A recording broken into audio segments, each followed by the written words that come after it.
आचार्य पूज्यपाद स्वामी ने प्रमाद के बसीभूत होकर के, अज्ञानता के बसीभूत होकर के, राग के बसीभूत होकर के, देश के बसीभूत होकर के, यदि किसी भी प्रकार से हमारे व्रतों में दोष लगा हो तो उस दोष के लिए मिथ्या करने के लिए वह गुरु के चरणों में जाता है।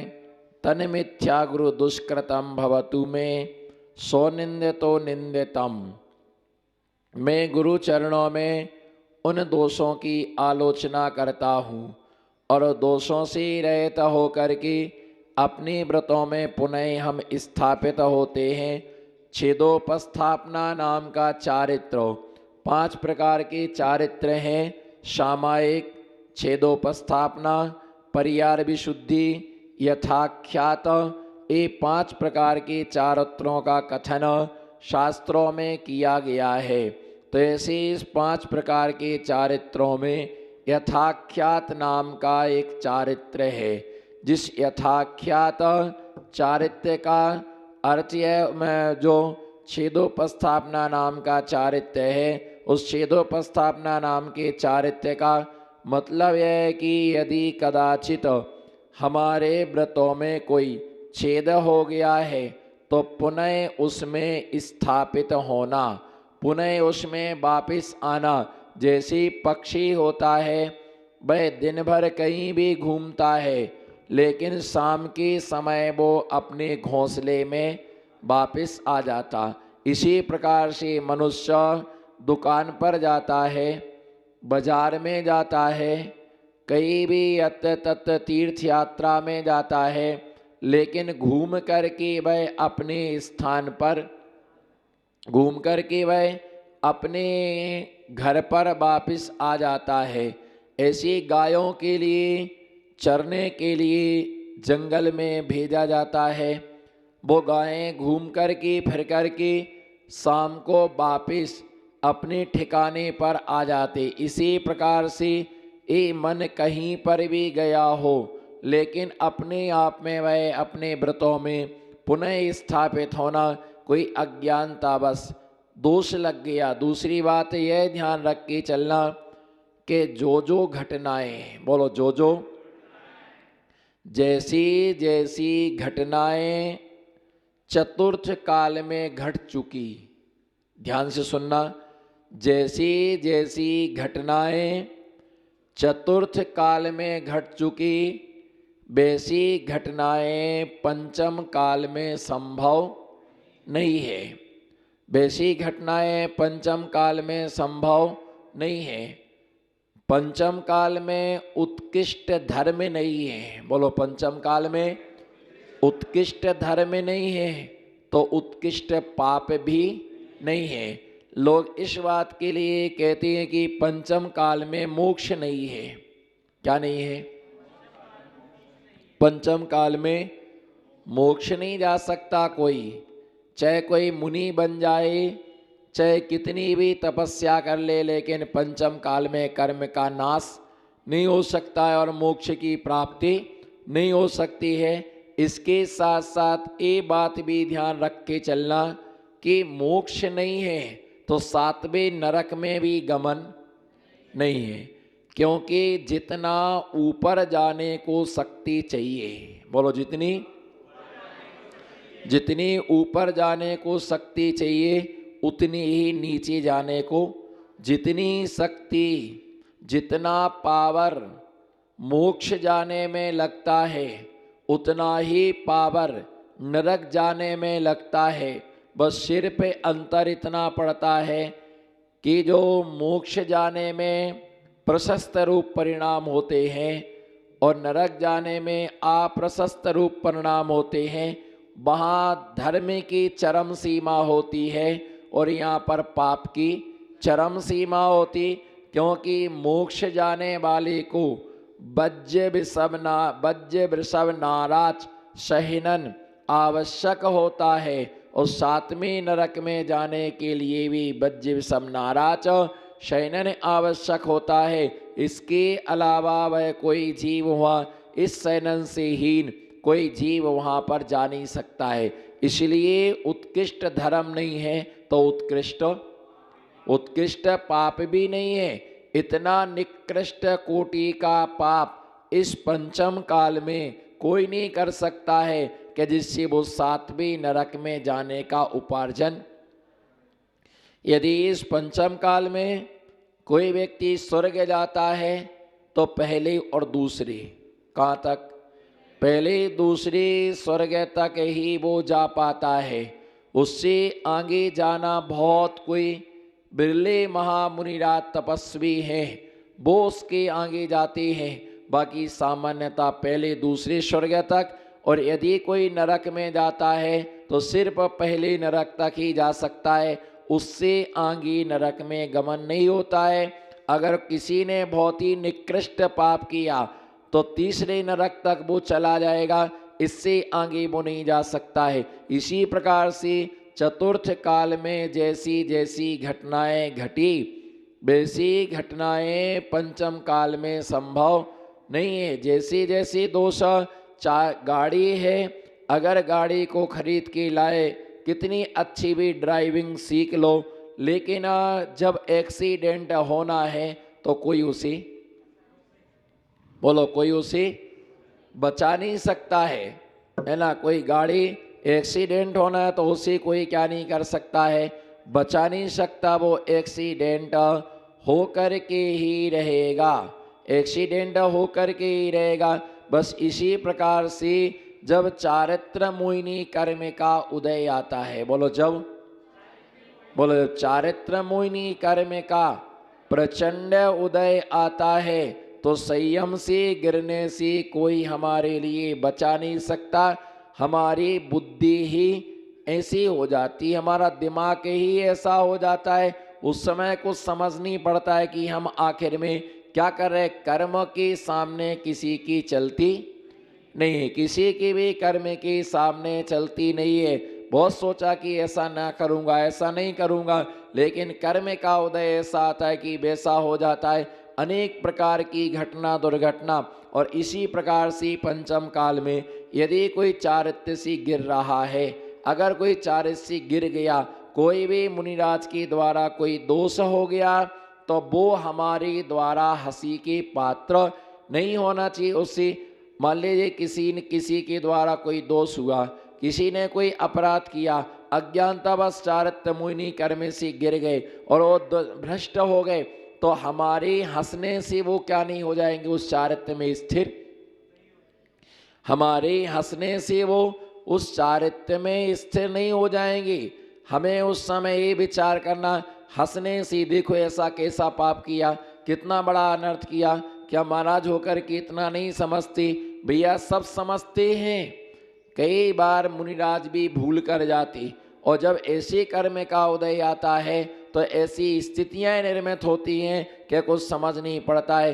तो उस समय हंसी नहीं उड़ाना कि देखो इन्होंने ऐसा किया, ये विचार करना इनकी चारित्र मोहिनी कर्म का कितना तीव्र उदय है, कितना प्रचंड उदय है। भगवान ऐसे कर्म का उदय कभी किसी को ना आए, बोलो ऐसे कर्म का उदय, ऐसे कर्म का उदय कभी किसी को ना आए। कभी किसी के ऊपर मक्खियां भिनक रही हैं, खुजली हो गई है, खाज का रोग हो गया है, हाथ पैर से विकलांग है, आँखों से अंधा है, अनेक प्रकार की विषम स्थितियाँ उसके साथ हैं, तो भगवान से ऐसी प्रार्थना करना, ऐसे कर्म का उदय कभी किसी को ना आए। बोलो ऐसे कर्म का उदय कभी किसी को ना आए। पर ये भी विचार करना कि हे जिनेन्द्र देव, ऐसा कर्म कोई भी ना करे। बोलो ऐसा कर्म ये नहीं सोचते हैं, हम ये सोचते कि ऐसे कर्म का उदय किसी को ना हो, तो उसके साथ ये विचार करना कि ऐसे कर्म का बंध किसी के लिए ना हो। कहो कि कोई अस्पताल ना जाए, मतलब बीमार ना हो, बोलो कोई अस्पताल ना जाए, बोलो कोई अस्पताल ना जाए। तो इसके लिए कहो कि भैया सब लोग भोजन पानी का संयम रखें। बोलो सब लोग, बस खत्म जी। भोजन पानी का संयम रखोगे तो अस्पताल जाने की जरूरत नहीं पड़ेगी, भोजन का संयम रखोगे तो अस्पताल नहीं जाना पड़ेगा। इसी प्रकार से इस बात के लिए भी ध्यान रख के चलना कि कोई व्यक्ति जेल ना जाए। बोलो कोई व्यक्ति जेल ना जाए। तो इस बात को भी ध्यान रख के चलना कि ऐसा कोई अपराध ना करे, और जो अपराध ना करेगा उसे जेल जाने की जरूरत। कैदी कोई भगवान कैदी ना बने, तो उससे पहले भावना रखना भगवान का भक्त बने। मंदिर में कौन पहुंचता है? जो भगवान का भक्त होता है वह मंदिर में पहुंचता है। कहाँ पहुंचता है? जो भगवान का भक्त होता है वह मंदिर में पहुंचता है। जो अपराधी होता है वो जेल में पहुंचता है। जो बीमार होता है वो अस्पताल में पहुंचता है। जिसका किसी से लफड़ा हो जाता है वो कोर्ट कचहरी में जाता है। जिसे लोहे का काम है वो लोहार के पास जाता, जिसे सोने का काम है वो सुनार के पास जाता है, जिसे कपड़े का काम है वो कपड़े वाले के पास जाता है। इसी प्रकार से जैसी जैसी घटनाएं, बोलो जैसी जैसी घटनाएं चतुर्थ काल में घटी, पंचम काल में वो घटनाएं संभव नहीं है। ऐसी घटनाएं, रुद्रों की उत्पत्ति, ऐसे अनेक दोष होते हैं, लेकिन वो सब चारित्र मोहिनी कर्म का उदय कहलाता है। और उससे बचने का भगवान ऐसा कोई दोष ना करे, है ना। ऐसा कर्म का फल किसी को प्राप्त ना हो, ऐसा दुख किसी को प्राप्त ना हो। किसका किया हुआ है? हमारे स्वयं के द्वारा उपार्जित किया गया, और हमारा कर्म हमारे ही उदय में आता है। बोलो हमारा कर्म किसी के उदय में नहीं आ सकता है। और ये भी ध्यान रखने योग्य है कि जो पुराने कर्मों का बंध है, नया फल, क्या? पुराने कर्मों का बंध और नया फल। पुराने कर्म का जो फल है, जितना आज आप भोग रहे हैं, बोलो जितना आज आप भोग रहे हैं, ये पिछले जन्म का किया हुआ है। अब जो अभी कर रहे हैं वो आगे जाके क्या आएगा? उदय में आएगा। अभी का अभी नहीं मिलता है, अभी जो कर रहे हैं आगे जाके। जैसे बहुत सारे लोग हताश क्यों होते? हम इतना धर्म करते, इतनी पूजा करते, इतना पाठ करते, फिर भी हमारी दुकान नहीं चलती। इतने परेशान रहते हैं, इतना हम सबका उपकार करते हैं, फिर हमारा कहना कोई नहीं मानता। वे सब पहले अभी आप कर रहे हैं। क्या कर रहे हैं? अभी आप कर रहे हैं। बीज बोया, जो आज बीज बोया, साल भर के बाद वृक्ष होगा, पौधा होगा। 2 साल के बाद उसमें फूल आएंगे, 2 साल के बाद फल आएंगे। तुरंत फल नहीं आते। कोई वृक्ष में बोया है, बीज बोया, तो वर्षों के बाद पुराना पेड़, बोलो पुराना पेड़ नए फल देता है। पुराना पेड़ नए फल जो आए हैं वो पुराना पेड़ पुराना है, और फल क्या है? फल नया होता है। बस इसी प्रकार से आप ये देखो कि पुराने वृक्ष नए फल देते हैं, और पुराना कर्म नए क्या देता है? नए जो मनुष्य गति नाम कर्म का उदय है। किसका उदय? अभी हमारे मनुष्य गति नाम कर्म का उदय है। तो ये हमने अन्य किसी गति में बांधा था, और वो हमारा मनुष्य गति में क्या आया है? उदय में आया है। जो बंधा हुआ है वो उदय में आता है। बोलो जो बंधा हुआ है वो उदय में आया है। एक टंकी रखी है, उसमें पानी भरा हुआ है। कैसा पानी? नल से कैसा पानी आया? गंदा पानी आया कि साफ पानी आया? कैसा पानी निकला बताओ, चॉइस करो एक दो में से। पानी गंदा और साफ। पानी गंदा है और साफ है। आपने नल चालू किया तो कैसा पानी निकला? गंदा पानी निकला। क्यों निकला गंदा पानी? तुमने उसमें भरा कैसा है? गंदा भरा तो नल से कैसा निकलेगा? गंदा। और यदि स्वच्छ पानी भरा होता तो स्वच्छ निकलता। यदि तुमने टंकी में खारा पानी भरा तो नल खोलोगे तो कैसा निकलेगा? खारा निकलेगा। और यदि मीठा पानी निकल रहा है तो उसमें तुमने मीठा पानी भरा तो उसमें से मीठा पानी निकलता। इसी प्रकार से यदि सुख मिल रहा है, क्या मिल रहा है? यदि सुख मिल रहा है तो ये हमारा पुण्य कर्म क्या कर रहा है? पुण्य कर्म उदय में आ रहा है। और यदि मान लीजिए पाप आ रहा है, दुख मिल रहा है, तुम्हारे अशुभ कर्म का उदय, हमारे पाप कर्म का उदय हमारा कार्य कर रहा है। तो जैसा बांधा है वैसा ही उदय में आता। किसी को देख करके कितना नास्तिक है ना, कितना नास्तिक है, इसके मिथ्यात कर्म का उदय। किसका? मिथ्यात कर्म का उदय है। किसी को पढ़ने पर भी याद नहीं होता है। क्या? किसी को पढ़ने पर भी याद नहीं होता है। और याद नहीं हो रहा है तो उस समय ये कहना कि इसके कितनी ज्ञानावर्णी कर्म का, कौन सी कर्म का उदय है? उसके कौन सी कर्म का उदय है? उसके ज्ञानावर्णी कर्म का उदय है। और जिसके ज्ञानावर्णी कर्म का उदय है उसे समझ में भी नहीं आता है, उसे समझ में भी नहीं आता है। और समझने के साथ साथ याद भी नहीं होता है, क्योंकि उसके कौन से कर्म का उदय है? ज्ञानावर्णी कर्म का उदय है। जिसके दर्शनावर्णी कर्म का उदय होता है उसे भगवान का क्या नहीं होता है? दर्शन नहीं होता है। जिसके वेदनी कर्म का उदय होता है तो सुख रूप है तो साता और दुख रूप है तो असाता। इसी प्रकार से मोहिनी कर्म का उदय, क्या? बाजार जाओ तो बाजार में सबसे ज्यादा मोहिनी कर्म का उदय रहता। और आज सबसे ज्यादा धनतेरस के दिन लोगों का मोहिनी कर्म का उदय प्रचंड होता है। क्या होता है? कौन सा कर्म? किस दिन? धनतेरस के लिए। क्योंकि लोग क्या करते हैं?